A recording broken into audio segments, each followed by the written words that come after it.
Les musulmans ont entamé depuis le 1er mars dernier leur période habituelle de Ramadan. Pour l'occasion, nous nous intéressons aujourd'hui aux différentes étapes pour rompre le jeûne. Il faut boire beaucoup d'eau avant la rupture. Et avant, quand tu finis de boire de l'eau, tu invoques Dieu par l'invocation qui est Zahab Azomahu Wabtalatil Uruku Wasabatal Ajro Inch'Allah. Et après l'invocation, toi-même tu accompagnes de cette invocation-là tes vœux.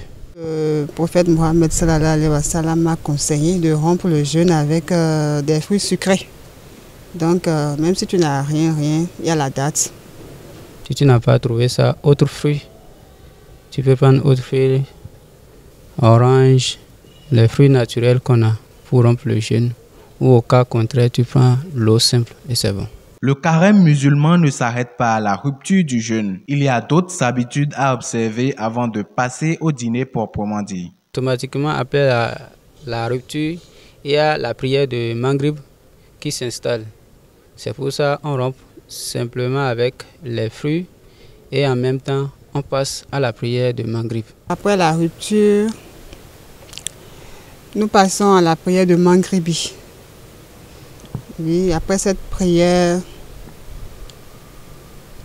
d'autres repas à table, manger un peu, bon, d'autres non. Ils attendent carrément Ishaï.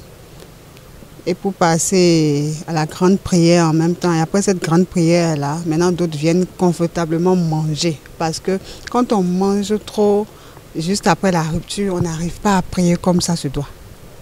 Donc on attend, quand on finit carrément la grande prière du soir, en ce moment-là, on mange confortablement.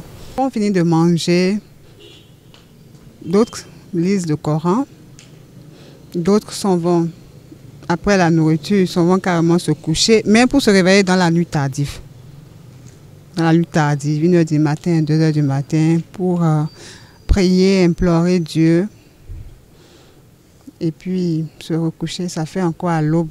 C'est-à-dire demain à 4h du matin, 3h du matin pour d'autres, pour commencer encore à manger et puis un autre jeûne reprend. Il faut te reposer correctement avant l'heure pour que tu puisses encore prendre le sahur qui est le manger de 5 heures pour continuer ton jeûne. Le Ramadan, une période au cours de laquelle la communauté islamique est notamment appelée à jeûner et consacrer beaucoup plus de temps à la prière et la méditation du Coran. Il faut noter que le carême chez les musulmans se fait généralement sur 30 jours.